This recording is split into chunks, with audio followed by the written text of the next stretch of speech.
இந்திய அரசியல் நிலப்பரப்பில் இன்று அசைக்க முடியாத ஆலமரமாக உயர்ந்து நிற்கும் நமது பாரதிய ஜனதா கட்சியின் வரலாறு வெறும் சில தசாப்தங்களின் கதையல்ல.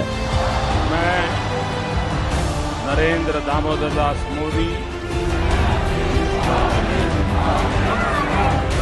70 ஆண்டுகால தியாக வரலாறை கொண்டுள்ள நமது பாரதிய ஜனதா கட்சியின் தேசிய செயல் தலைவராக திரு நிதின் நபீன் அவர்கள் நியமிக்கப்பட்டுள்ளது வரலாற்றில் மற்றொரு சாதனை.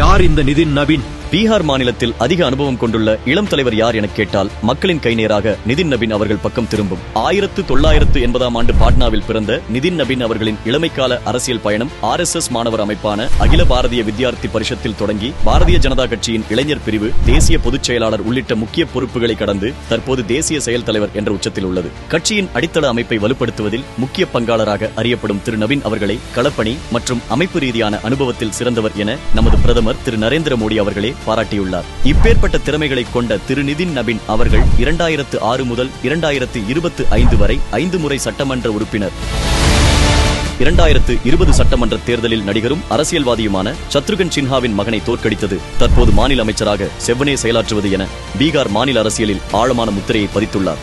மேலும் நடந்து முடிந்த பீகார் தேர்தலில் நமது தேசிய ஜனநாயக கூட்டணியின் வெற்றிக்கு திரு நிதின் நபீன் அவர்களின் வியூகமும் முக்கிய காரணம். அகண்ட பாரதத்தின் மிகப்பெரிய ஜனநாயக கட்சிக்கு 45 வயதான இளம் தலைவர் திரு நிதின் நபீன் அவர்களை செயல் தலைவராக்கியதுடன் எதிர்கால தேவைக்கு இப்போதே விதையிட்டு பிற நாடுகளுக்கு முன்னுதாரணமாகியுள்ள நமது பாரதிய ஜனதா கட்சி எதிர்கால உலகத்தை அழகாய் செதுக்குவதில் சரியான திசையை நோக்கி பயணிப்பதையே காட்டுகிறது.